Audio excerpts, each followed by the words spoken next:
A pleura é uma membrana de revestimento pulmonar. Esse revestimento pulmonar, ela ocupa basicamente a porção externa do pulmão, dividida em duas lâminas, uma parietal e uma visceral. A lâmina visceral está em contato direto com o órgão, né, revestindo intimamente aqui a região dos lobos pulmonares. A gente poderia até perceber um aspecto mais brilhoso para esse pulmão. Muitos autores de anatomia, quando pintam essa imagem mais branquinha, mais clarinha, mais reluzente ou brilhosa, eles estão identificando a pleura visceral. Tá? E também nós temos o revestimento mais fibroso, né? Mais externo, de grande aderência ou fixação na caixa torácica, que é a pleura parietal. Essa pleura parietal ela ainda pode ser dividida em partes. Tá? Nós vamos encontrar a pleura diafragmática, que é aquela que está fixada no diafragma, nas cúpulas diafragmáticas. Nós temos a pleura de intimidade com a região mediastinal, que é a pleura mediastinal. Alguns autores trazem a pleura que vai revestir o ápice cardíaco na sua porção mais medial, chamada de pleura cervical, porque a altura do ápice cardíaco ele acaba nivelando com a região cervical, com algumas vértebras cervicais, as últimas vértebras cervicais. E nós temos a pleura costo-vertebral, que é a pleura que está em contato diretamente com as costelas, em contato com a coluna torácica e em contato também com a região do osso externo.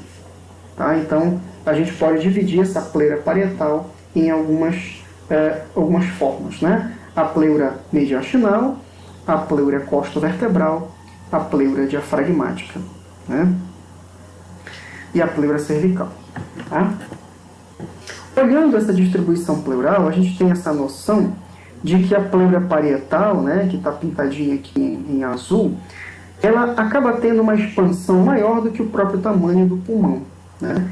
E quando a gente percebe que existe esse espaço entre a pleura parietal fixada nas costelas e fixada no diafragma em relação à pleura visceral, até porque esse espaço, né, ele vai ser um espaço considerável na região mais inferior do pulmão, chamada de recessos costodiafragmáticos, tá? Que são visualizados tanto nessa imagem anterior como na imagem posterior e na imagem lateral em perfil.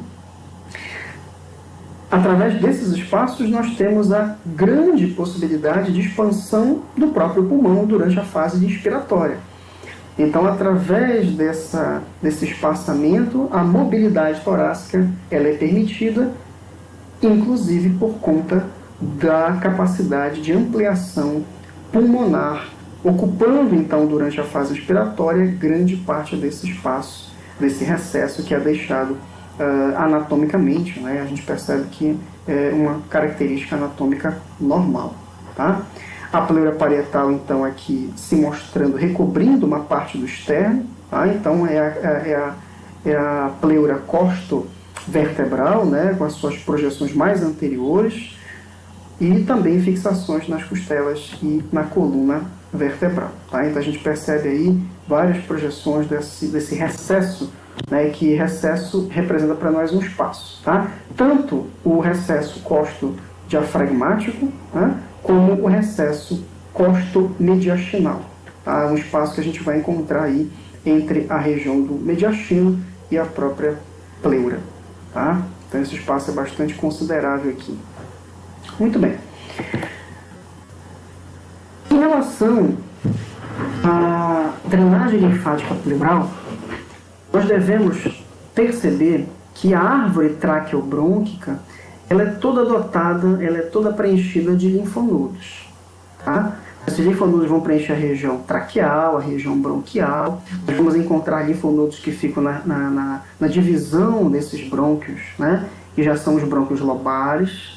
E existe uma grande continuidade de vasos linfáticos que ficam na camada subpleural. Então nós temos a pleura, né?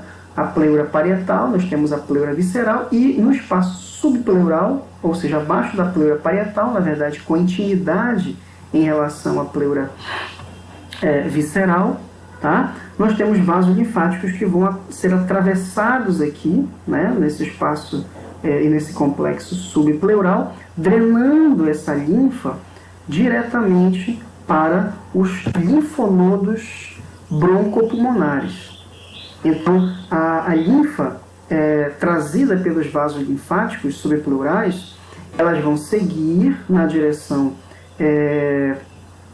dos brônquios, dos linfonodos broncopulmonares, que são os órgãos principais de recebimento da linfa, tá? Subpleural, mas pode ocorrer também que esses vasos linfáticos subpleurais, eles encaminhem linfa, tanto do lado direito quanto do lado esquerdo, também para linfonodos pulmonares, ou considerados intrapulmonares.